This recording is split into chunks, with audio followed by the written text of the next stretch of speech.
बिस्मिल्लाहिर्रहमानिर्रहीम। अस्सलाम वालेकुम। लास्ट लेक्चर में जो हमने टॉपिक स्टार्ट किया था वो सेट थ्योरी है। ठीक है, हमने उसमें देखा था कि सेट क्या होता है। इसके अलावा हमने ये देखा था हम सेट को किस तरह से रिप्रेजेंट कर सकते हैं। हमने उसको टेबलर फॉर्म, डिस्क्रिप्टिव फॉर्म और सेट बिल्डर फॉर्म में रिप्रेजेंट करके देखा था। नेक्स्ट हमने सेट नंबर्स को डिस्कस किया था कि प्राइम नंबर क्या होते हैं, होल नंबर क्या है, इंटीजर्स क्या है, natural number, rational number, irrational number, इनको डिस्कस किया था। लास्ट में हमने कुछ टर्म्स देखी थी सेट्स की। कौन कौन सी टर्म्स देखी थी कि प्रॉपर सेट क्या होता है, सबसेट क्या होता है, इसके अलावा यूनिवर्सल सेट क्या है, equal set, finite set, infinite set, इनको डिस्कस किया था। अब जो रिमेनिंग जो टर्म्स हैं उनको हम डिस्कस कर लेते हैं। ठीक है, क्या है कि सबसे पहले हम देखते हैं एन टपल। एन टपल क्या है, हम ये देखते हैं कि हम सेट में क्या करते हैं, अनऑर्डर्ड कलेक्शन को जो है वो रिप्रेजेंट करता है। सेट क्या है कि सेट में क्या होता है, कलेक्शन ऑफ ऑब्जेक्ट्स होते हैं, तो किस तरह से रिप्रेजेंट हो रहे होते हैं, अनऑर्डर्ड कलेक्शन की फॉर्म में। तो ऑर्डर्ड एन टपल में हम क्या करते हैं, उसको जो है वो रिप्रेजेंट करते हैं ऑर्डर्ड कलेक्शन की फॉर्म में। ठीक है, क्या है कि an ordered n tuple x1 x2 so on xn is the ordered collection that has x1 as its first element, x2 as its second element, so on and xn as its nth element। Order and tuple में क्या होगा, एक order collection की form में तमाम element represent होंगे। First element है, second element है and so on nth element है। ठीक है, नेक्स्ट हमारे पास क्या है, कार्टेशियन प्रोडक्ट। कार्टेशियन प्रोडक्ट क्या होता है कि let S and T be the sets, the Cartesian product of S and T denoted by S cross T is the set of all the ordered pair S T. ठीक है, where S belongs to S and T belongs to T।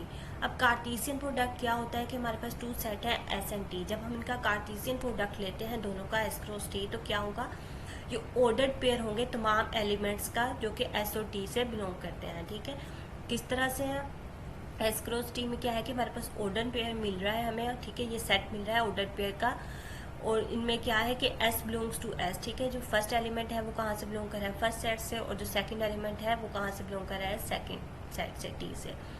Example से ये मजीद clear हो जाएगा। ठीक है, क्या है कि S जो हमारे पास फर्स्ट सेट है, इसमें कितने एलिमेंट्स हैं, 2 एलिमेंट्स हैं, 1 एंड 2, एंड T में क्या है, A B C 3 एलिमेंट्स हैं। अगर हम इनका कार्टेशियन प्रोडक्ट लेते हैं तो किस तरह से होगा, S क्रॉस T। अब किस तरह से लेते हैं कार्टेशियन प्रोडक्ट, कि जो फर्स्ट सेट के जितने भी एलिमेंट्स हैं एस के, उनका हम ऑर्डर्ड पेयर बनाते हैं सेकंड सेट के तमाम एलिमेंट के साथ। ठीक है, हमारे पास फर्स्ट सेट है एस, इसके एलिमेंट है 1 एंड 2, अब इसका ऑर्डर्ड पेयर बनेगा टी के तमाम एलिमेंट के साथ। ठीक है, तो हम किस तरह से स्टार्ट करते हैं, फर्स्ट सेट का फर्स्ट एलिमेंट क्या है, 1। अब हम इसका ऑर्डर्ड पेयर बना रहे हैं, तो 1 का ऑर्डर्ड पेयर बनेगा ए के साथ, बी के साथ, और 1 का सी के साथ पेयर बनेगा। ठीक है, नेक्स्ट हमारे पास एलिमेंट 2 है, इसका भी पेयर बनेगा 2 का ए के साथ, 2 का बी के साथ, और 2 का सी के साथ। सही हो गया। अब क्या है कि हमारे पास ऑर्डर्ड पेयर आ गया। ठीक है, ये कार्टेशियन प्रोडक्ट है। किस तरह से है कि फर्स्ट सेट के जितने भी एलिमेंट हैं उनका पेयर बनेगा सेकंड सेट के तमाम एलिमेंट के साथ। ठीक है, अगर हम एस क्रॉस टी को टी क्रॉस एस लिखना चाहें तो क्या ये लिख सकते हैं, तो हम ये देख रहे हैं कि हम इस तरह से नहीं लिख सकते। क्यों नहीं लिख सकते, क्योंकि हमारे पास कार्टेशियन प्रोडक्ट में क्या है कि सेट जो है वो ऑर्डर्ड पेयर की फॉर्म में है। ठीक है, किसी ऑर्डर को फॉलो कर रहे हैं। अब कौन सा ऑर्डर है कि जो हमारे पास ये जो सेट आ रहा है, ठीक है, इसका जो पेयर आ रहा है, इसका जो फर्स्ट एलिमेंट है वो कहाँ से बिलोंग कर रहा है, फर्स्ट सेट से। ठीक है, और जो सेकंड एलिमेंट है वो कहाँ से बिलोंग कर रहा है, सेकंड सेट से। अब जितने भी पेयर हैं उनमें जो भी फर्स्ट एलिमेंट हैं, ठीक है, वो कहाँ से आएंगे, आपके पास सेट फर्स्ट से, और जो सेकंड एलिमेंट है वो कहाँ से आएंगे, सेकंड सेट से। ठीक है, तो जब हम टी क्रॉस एस लेना चाहें तो हमारे पास फर्स्ट सेट कौन सा है, टी है, और सेकंड सेट कौन सा है, एस है। अब जितने भी एलिमेंट हैं, फर्स्ट एलिमेंट है वो कहाँ से आएंगे, फर्स्ट सेट से यानी कि टी से, और सेकंड एलिमेंट कहाँ से आएंगे, सेकंड सेट से यानी कि एस से। ठीक है, अब हम इस तरह से लिखेंगे, इस तरह से पेयर बनाएंगे कि टी के जितने भी एलिमेंट हैं उनका पेयर बनाएंगे एस के साथ, यानी कि ए का 1 के साथ, ए का 2 के साथ, बी का 1 के साथ, बी का 2 के साथ, ठीक है, और सी का 1 के साथ और सी का 2 के साथ। इस तरह से हमारे पास जो है वो पेयर्स आ जाएंगे, ऑर्डर्ड पेयर आ जाएंगे कार्टेशियन प्रोडक्ट में। ठीक है, अब हम ये भी कह सकते हैं कि एस क्रॉस टी जो है वो टी क्रॉस एस के इक्वल नहीं है। ठीक है, इसके अलावा और भी कुछ ऑब्जर्वेशन जो है हमें यहाँ से मिलती हैं, वो क्या मिलती हैं कि अगर हमारे पास इन दोनों सेट में से, ठीक है, एस एंड टी है, दो हमारे पास सेट है, अगर इनमें से एक भी सेट एम्प्टी हो तो हमारे पास रिजल्ट क्या आएगा, अगर इन दोनों सेट में से एक भी सेट एम्प्टी हो यानी कि नल सेट हो तो हमारे पास क्या आएगा, कार्टेशियन प्रोडक्ट वो भी नल सेट होगा। ठीक है, क्या है कि जब हम अगर हमारे पास टी जो है नल सेट है और एस जो है हमारे पास ये है 1 2, ठीक है, अब हम इसका पेयर बनाएंगे किसी नल सेट के साथ तो क्या होगा, हमारे पास कोई पेयर नहीं आएगा। ठीक है, क्योंकि यहाँ पे हमारे पास कोई एलिमेंट है ही नहीं। तो अब क्या कह सकते हैं, जब हम हमारे पास दो सेट हैं, ठीक है, अगर उनमें से एक भी एम्प्टी होगा तो हमारे पास कार्टेशियन प्रोडक्ट क्या आएगा, वो भी एम्प्टी सेट आएगा।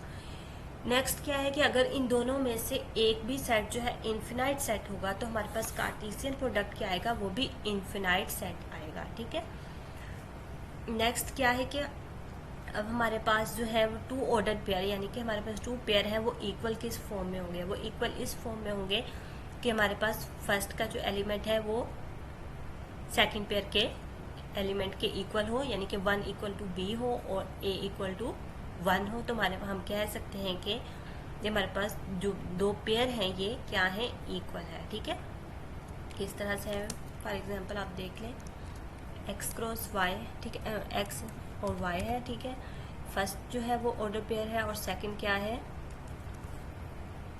1 2।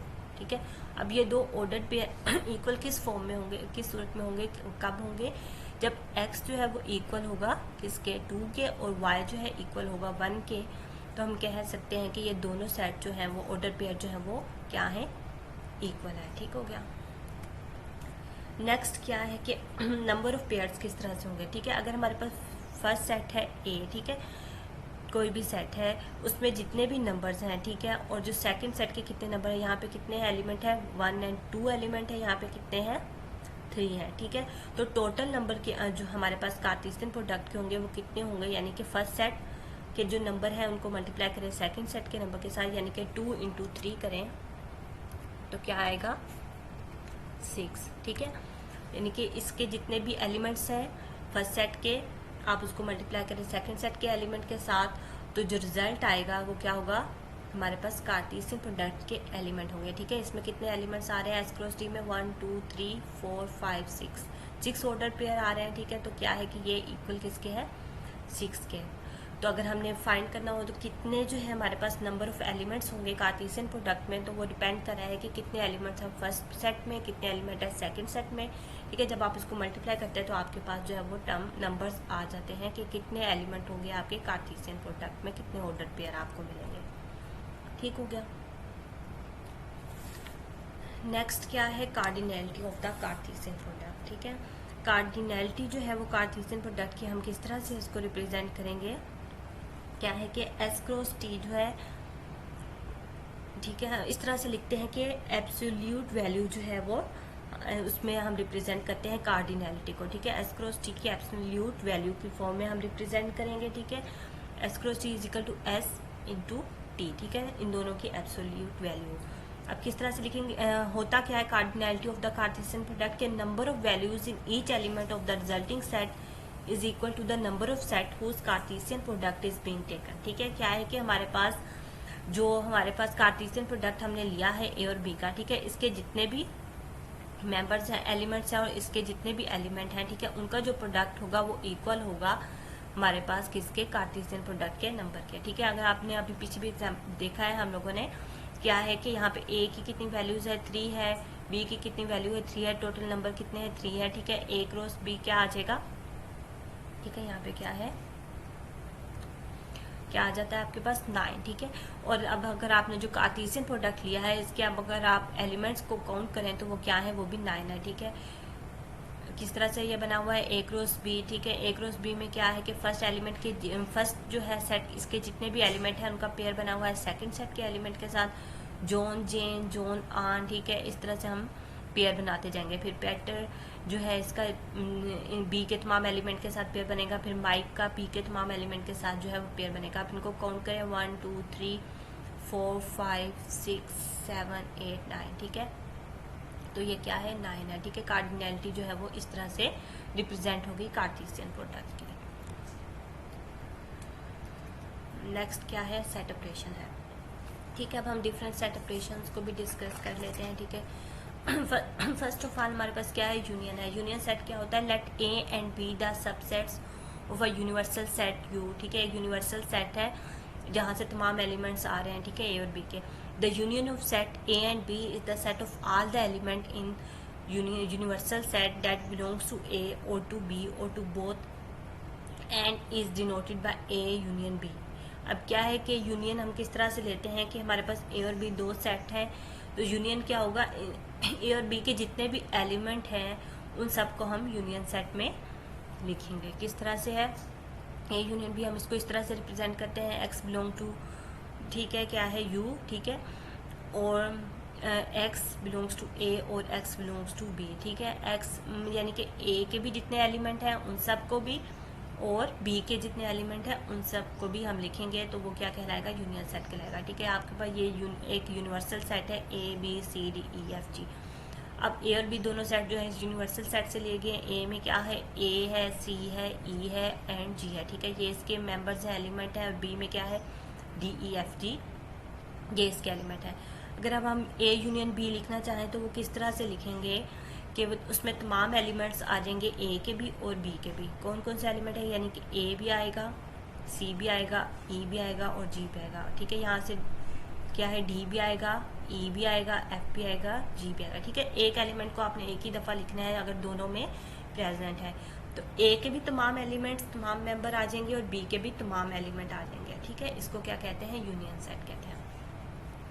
इसको अगर हम वेन डायग्राम के जरिए से रिप्रेजेंट करें तो किस तरह से है कि ए और बी हमारे पास जो है वो दो सेट हैं, ठीक है। आपने उसको एक यूनिवर्सल सेट यू में आपने उनको ड्रा किया है, ठीक है।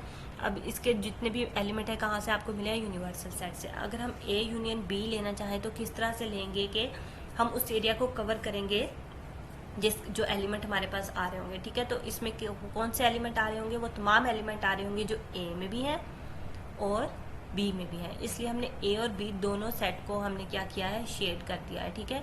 ए के भी तमाम एलिमेंट्स और बी के भी तमाम एलिमेंट इंक्लूड होंगे यूनियन सेट में। नेक्स्ट एक चीज़ टर्म होती है, क्या होती है, मेंबरशिप टेबल। मेंबरशिप टेबल में क्या होता है, a table displaying the membership of the element in set to indicate that an element is in a set, और a 1 is used to indicate that an element is not in a set, 0 is used.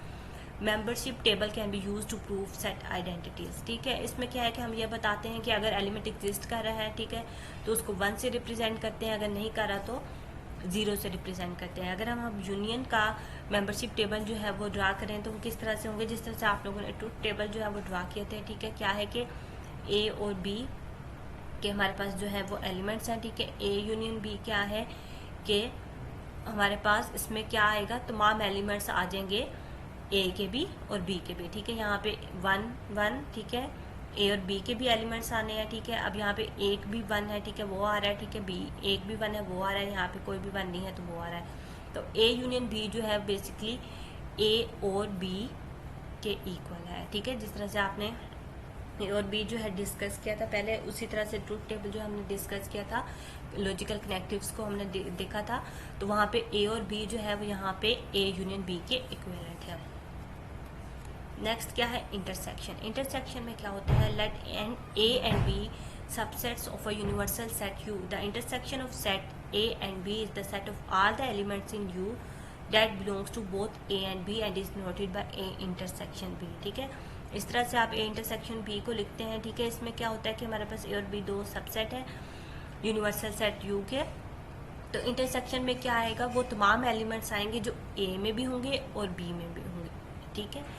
अब इसको अगर हम represent करें तो किस तरह से करेंगे कि x belongs to universal set, और क्या है कि x मेंबर है a का एंड x मेंबर है b का, ठीक है। आपने यूनियन में देखा था कि यहाँ पे हमारे पास क्या आ रहा था, और, ठीक है, ये भी और ये भी। यहाँ पे क्या है कि एंड आ रहा है, यानी कि a में भी है और b में भी है, ठीक है।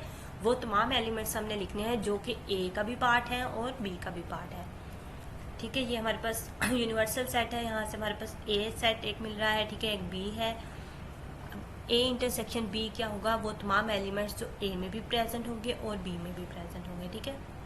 तो क्या है, ए इसमें प्रेजेंट नहीं है, ठीक है, सी भी प्रेजेंट नहीं है, ई प्रेजेंट है, ई को लिख लेंगे, जी प्रेजेंट है, जी को लिख लेंगे, ठीक है।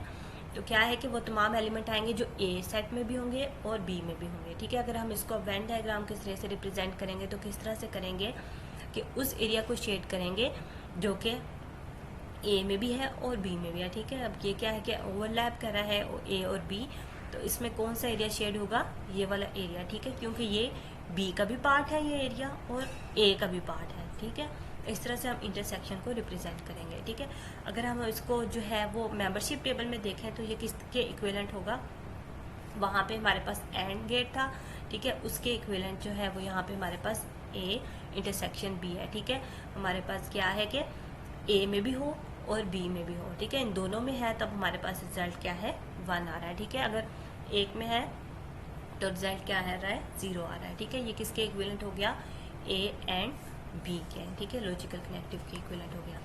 नेक्स्ट हमारे पास कौन सा है, डिफरेंस सेट ऑपरेशन है, ठीक है। इसमें क्या होता है, let A and B be subset of a universal set U, the difference of A and B is the set of all the elements in U that belongs to A but not to B and is noted by A minus B और A by B। क्या है कि difference किस तरह से होगा कि हमारे पास A और B दो सेट है, अगर हम डिफरेंस लिखना चाहें A माइनस B का तो क्या होगा, all the elements in U that belongs to A, वो तमाम एलिमेंट लिखेंगे जो कि A में होंगे लेकिन B में नहीं होंगे, ठीक है।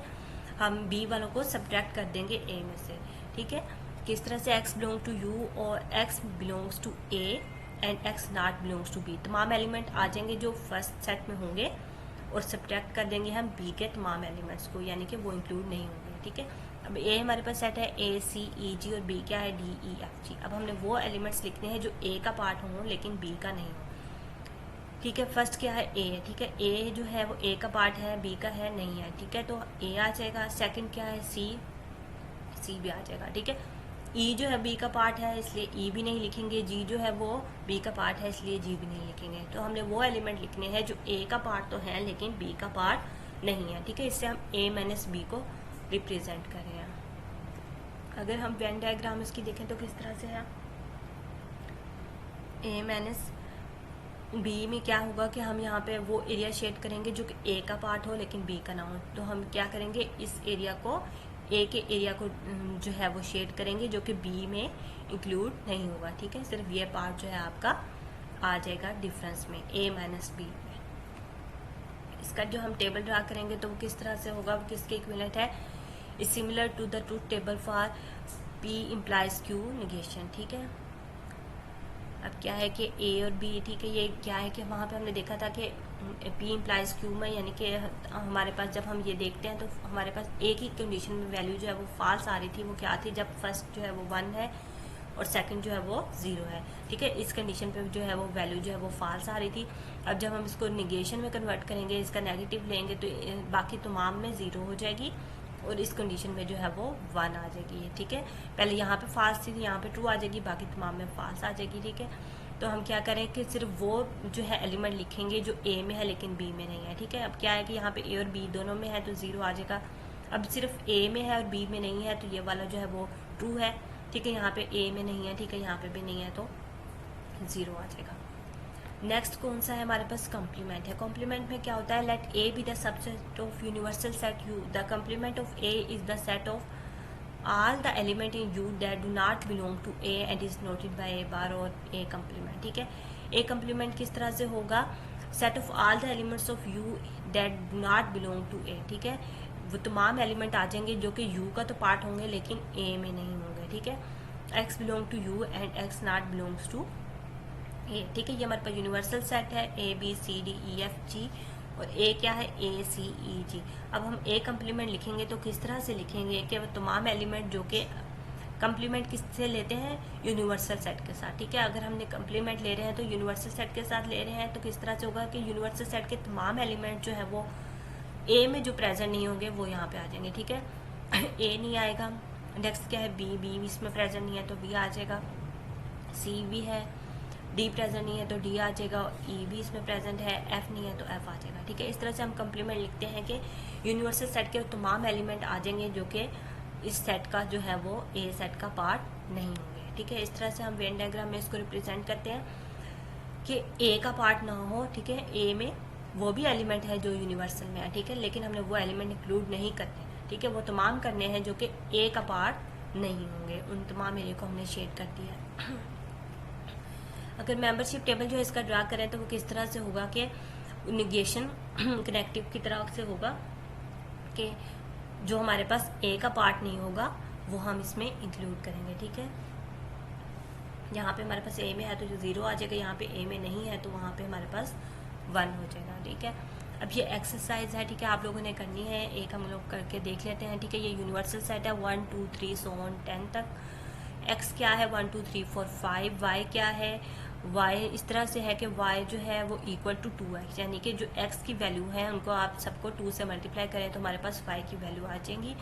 और z की वैल्यू किस तरह से आएंगी 2 माइनस 9z। ठीक है, z की जो वैल्यू है प्लस 14, z की जो वैल्यू है उसको 9 से मल्टीप्लाई करना है। ठीक है, ये इस पूरी टर्म्स की फॉर्म में तमाम वैल्यू जो है वो निकालनी है आप लोगों ने। ठीक है, अब किस तरह से है, x जो है वो इंटरसेक्शन y है, y यूनियन z है, x माइनस जी है, y कम्प्लीमेंट है, x कम्प्लीमेंट माइनस जी कम्प्लीमेंट, x माइनस जी कम्प्लीमेंट। ठीक है, इनको आपने सोल्व करना है, हम करके देख लेते हैं। ठीक है, पहले हमने सोल्व कर लिया है कि u को किस तरह से रिप्रेजेंट करना है, x को किस तरह से रिप्रेजेंट करें, y को कैसे करें इसको मल्टीप्लाई करके, और z को कैसे करें हैं। ठीक है, क्या है 2 माइनस 9 z प्लस 14। ठीक है, इज इक्वल टू 0। इस तरह से हमने इसको सोल्व करना है तो हमारे पास जी की वैल्यू जो है वो आ जाएगी। ठीक है,